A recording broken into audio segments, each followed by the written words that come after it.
Hello hi viewers, ఎలా ఉన్నారు? నేనైతే బాగున్నానండి. మీరు కూడా బాగుండాలని ఆశిస్తున్నాను. మరొక కొత్త వీడియోతో అయితే మీ ముందుకు వచ్చేసానండి. వంటింట్లో ఖర్చులు తగ్గించుకొని మనీని ఎలా సేవ్ చేయాలనేది ఈ వీడియోలో అయితే చెప్పబోతున్నాను. నాకు తెలిసిన కొన్ని టిప్స్ని అయితే మీతో షేర్ చేసుకోవాలనుకుంటున్నాను.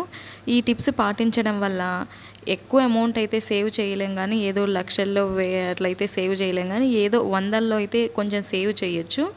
ఆ టిప్స్ ఏంటనేది చూసేద్దామా? మరి లేట్ చేయకోకుండా మొదటిగా వచ్చేసి ఆయిల్ యూసేజ్ అండి. అంటే ఆయిల్ వాడకము. మనం ఆయిల్ని ఒక కొలత ప్రకారం కనుక వాడుకున్నట్లయితే మనకి చాలా రోజులు వచ్చే అవకాశం ఉంది. అలా కాకుండా ఒక కొలత పెట్టుకోకుండా అందాసుగా వేసామంటే ఒకరోజు ఎక్కువ పడవచ్చు, ఒకరోజు తక్కువ పడవచ్చు. అలా కాకోకుండా ఒక స్పూన్ కనుక వాడుకున్నట్లయితే ఆ స్పూన్తో కనుక వేసినట్లయితే మనకి అంటే మనం ఎంత వేస్తున్నామో, మనం ఎంత వేస్తే మన కర్రీ పర్ఫెక్ట్గా వస్తుంది అనేది ఒక ఐడియా వస్తుంది. దాంతో నెక్స్ట్ డే కూడా అలానే చేయొచ్చు. అలా కాకోకుండా మనము డైరెక్ట్గా క్యాన్తో వేసామనుకోండి, ఒక్కోసారి ఎక్కువ పడుతుంది, ఒక్కోసారి తక్కువ పడవచ్చు. దానివల్ల మనం అనేది సేవ్ చేయలేము. ఇలా కాకుండా ఒక స్పూన్ పెట్టుకొని దాని ప్రకారం వేసినట్లయితే ఖచ్చితంగా 10 రోజులు వచ్చే ఆయిల్ 13 రోజులు వచ్చే అవకాశం ఉంది. అలా 10 రోజుల్లో 3 రోజులు ఎక్స్ట్రా వచ్చినా కూడా మంత్లో 9 డేస్ వరకు మనకి ఎక్స్ట్రా వచ్చినట్లే.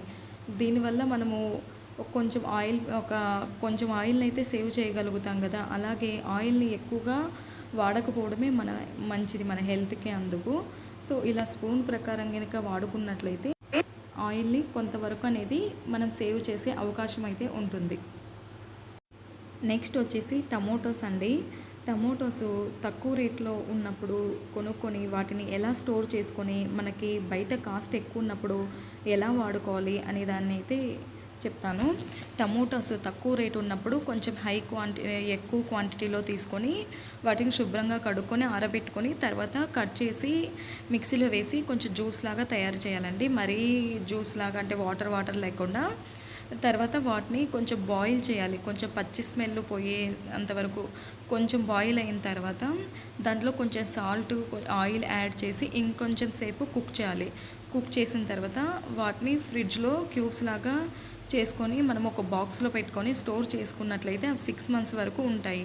ఇలా చేసుకోవడం వల్ల మనకి టమోటాలు హై రేట్ ఉన్నప్పుడు ఒక్కోసారి కేజీ 100 రూపీస్ కూడా సేల్ అయ్యాయి కదా. అలాంటి టైంలో వీటిని యూజ్ చేసుకోవచ్చు. తక్కువ రేట్ ఉన్నప్పుడు ఇలా ఇలా వాడాల్సిన అవసరం లేదు. హై రేట్ ఉన్నప్పుడు ఇలా చేసి పెట్టుకున్నట్లయితే మనం వాడుకోవచ్చు ఈజీగా. మనం ఆ టైంలో కొనాల్సిన అవసరం కూడా ఉండదు. దాంతో మనం చాలా అమౌంట్ని సేవ్ చేసినట్లు అవుతుంది. నెక్స్ట్ టిప్ ఏంటనేది చూసేద్దాం. కర్డ్ అండి. చాలామంది గడ్డ పెరుగు అని ఇంతింత పెరుగు వేసుకొని తింటుంటారు. దానివల్ల హెల్త్కి అనేది ఎంత మాత్రం మంచిది కాదు. అలా పెరుగుగా వేసుకోకుండా దాన్ని మజ్జిగ చేసుకొని వేసుకున్నట్లయితే మన ఆరోగ్యానికి మంచిగా ఉంటుంది. అలాగే ఒక రోజు రావాల్సిన పెరుగు 2 రోజులకు వచ్చే అవకాశం ఉంటుంది. దాంతో మనము 4 రోజుల్లో ఒక పాల ప్యాకెట్ కానీ ఏదైనా సేవ్ చేయొచ్చు. అలాగే ఆ మిగిలిన పెరుగును ఇంకేదైనా మజ్జిగ చారు చేసుకోవడానికి కానీ లేకపోతే కర్రీస్లో ఉపయోగించుకోవడానికి కానీ అలా చేయవచ్చు.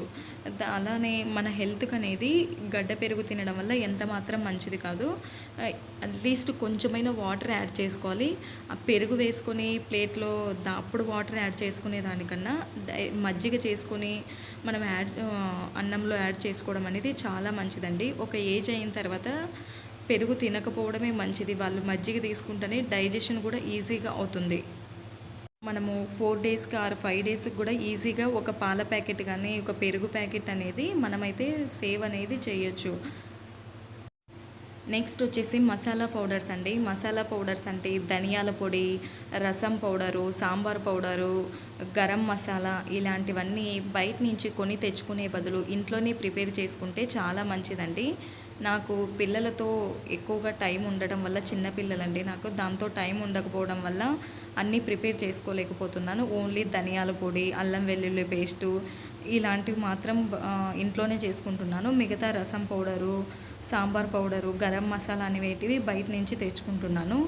మనకి వీలైతే ఇంట్లోనే చేసుకోవడం వల్ల చాలా మంచిది. ఎందుకంటే బయట అనేది వాళ్ళు ఎలా చేస్తారో నీట్గా చేయొచ్చు, చేయకపోవచ్చు. అదే మన ఇంట్లో అయితే మనము చాలా నీట్గా అవి మన చేతులతో చేసుకుంటే ఆనందమే వేరు కదా. మనమైతే నీట్‌గా చేసుకుంటాం ఇంట్లో. ఏమైనా ఇప్పుడు సపోజ్ ఎగ్జాంపుల్ ధనియాల పొడి అనుకోండి. ధనియాలు తీసుకొచ్చిన తర్వాత దాంట్లో పుల్లలు అందుకుంటే తీసేసి నీట్‌గా వాటిని చేసి కొంచెం ఆహ్, అంటే వేగించి తర్వాత పౌడర్ చేసుకొని పెట్టుకుంటే గనుక చాలా రోజులు స్టోర్ అవుతుంది. అలాగే రసం పౌడరు అన్నీ ఇంట్లోనే చేసుకోవడం చాలా మంచిదండి. బయట నుంచి తెచ్చామంటే ఒక చిన్న ప్యాకెట్టే ఈజీగా 80-100 రూపీస్ అవుతుంది. ఆ 80, 100కి మనం ఇంట్లో చేసుకుంటే దగ్గర దగ్గర 25 డేస్ పైనే వస్తుంది. ఇలాంటివి ఇంత చిన్న చిన్న టిప్స్‌ని పాటిస్తూ కూడా మనం అమౌంట్ అనేది చాలా సేవ్ చేయొచ్చండి. వీలైతే అన్ని పౌడర్స్ మన ఇంట్లోనే ప్రిపేర్ చేసుకోవచ్చు. ఒకవేళ మనకు ఆ ప్రాసెస్ తెలియకపోయినా ఇప్పుడు యూట్యూబ్‌లో చాలా వీడియోస్ ఉంటున్నాయి. అవి యూట్యూబ్‌లో చూసామంటే వాళ్ళు స్టెప్ బై స్టెప్ చెప్తున్నారు. ఆ టిప్స్ ఫాలో అయ్యి కూడా మనము ఇంట్లోనే అన్ని పౌడర్స్‌ని ప్రిపేర్ చేసుకోవడం. ఇంట్లోనే చేసుకోవడం వల్ల మన హెల్త్ బావుంటుంది. కొంచెం అమౌంట్ అనేది సేవ్ చేయొచ్చు కూడా. నెక్స్ట్ టిప్ వచ్చేసి పప్పులండి. మనం బయట నుంచి కందిపప్పు, మినపప్పు, పెసరపప్పు, శనగపప్పు ఇలా అన్ని పప్పులు తెచ్చి పెట్టుకుంటుంటాం ఎక్కువ క్వాంటిటీలోనే. అవి మనం ఫుల్‌గా వాడేలోపే పాడయ్యే అవకాశం ఎక్కువగా ఉంటుంది.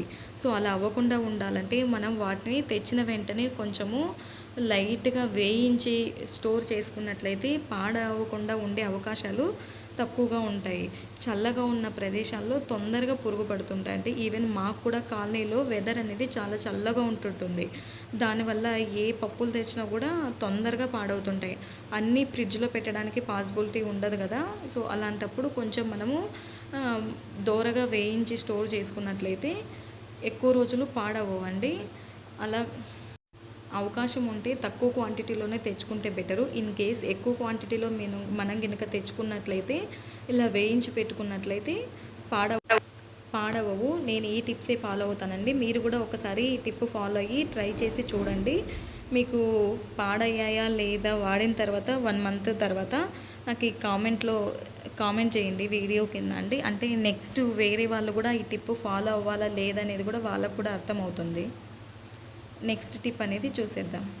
నెక్స్ట్ వచ్చేసి ఫ్రిడ్జ్ అండి. పొద్దున్నే ఉదయాన్నే లేచిన వెంటనే ఫ్రిడ్జ్‌లోంచి మనం పాలు గానీ, ఏవైనా లేచిన వెంటనే తీసేసి పక్కన పెట్టినట్లయితే, మనము బ్రష్ చేసుకొని లేకపోతే ఏదైనా చిన్న పని ఇంట్లో ఉన్నట్లయితే కసు ఊడ్చేలోపు అవనేది కూలింగ్ అనేది తగ్గే అవకాశం ఉంటుంది. దానివల్ల మనము స్టవ్ మీద పెట్టిన తొందరగా వేడవుతాయి. అలా కాకుండా డైరెక్ట్‌గా ఫ్రిడ్జ్‌లోంచి తీసేసి వేడి చేశామనుకోండి అవి చాలా చల్లగా ఉంటాయి కదా! వేడి అవ్వడానికి ఎక్కువ టైం పడుతుంది. దానివల్ల గ్యాస్ అనేది ఎక్కువ వేస్టేజ్ అయిపోతుంది. అలాగే కూరగాయలు గానీ, ఏవైనా కర్రీ ప్రిపేర్ చేయడానికంటే ఒక హాఫ్ ఎన్ అవర్ ముందు తీసినట్లయితే ఆ వేడి దాంట్లో ఉండే కూలింగ్ అంతా తగ్గిపోతుంది. దానివల్ల తొందరగా అనేది మనకి ఉడకడం కానీ అది ఐ మీన్ టమోటాలు కానీ ఏవైనా కానీ తొందరగా ఉడికే అవకాశం ఉంది. అలా కాకుండా డైరెక్ట్ ఫ్రిడ్జ్‌లో తీసిన వెంటనే ఉపయోగించకూడదు. అలాగే కందిపప్పు కానీ పప్పు చేయాలనుకున్నప్పుడు ఒక హాఫ్ ఎన్ అవర్ ముందే పప్పుని గనుక నానబెట్టినట్లయితే మనకి తొందరగా ఉడుకుతుంది. దానివల్ల గ్యాస్ అనేది ఆదా కూడా అవుతుంది. ఈ టిప్స్ అన్నీ పాటించాలంటే ఒక ప్లానింగ్ ఉండాలండి. అప్పటికప్పుడు చేయాలంటే ఈ టిప్స్ ఏమీ పనికిరావు. అలాగే మీకు ఈ వీడియో ఎలా నచ్చిందనేది నాకు కామెంట్ రూపంలో తెలియజేయండి. ఇంకా ఇలా చెప్పుకుంటూ పోతే చాలా టిప్స్ ఉన్నాయనేది. ఇంకా పార్ట్ 2లో ఇంకొన్ని టిప్స్‌తో మరొక కొత్త మీ ముందుకు వస్తానండి. వీడియోని చివరి వరకు చూసినందుకు థ్యాంక్ యూ.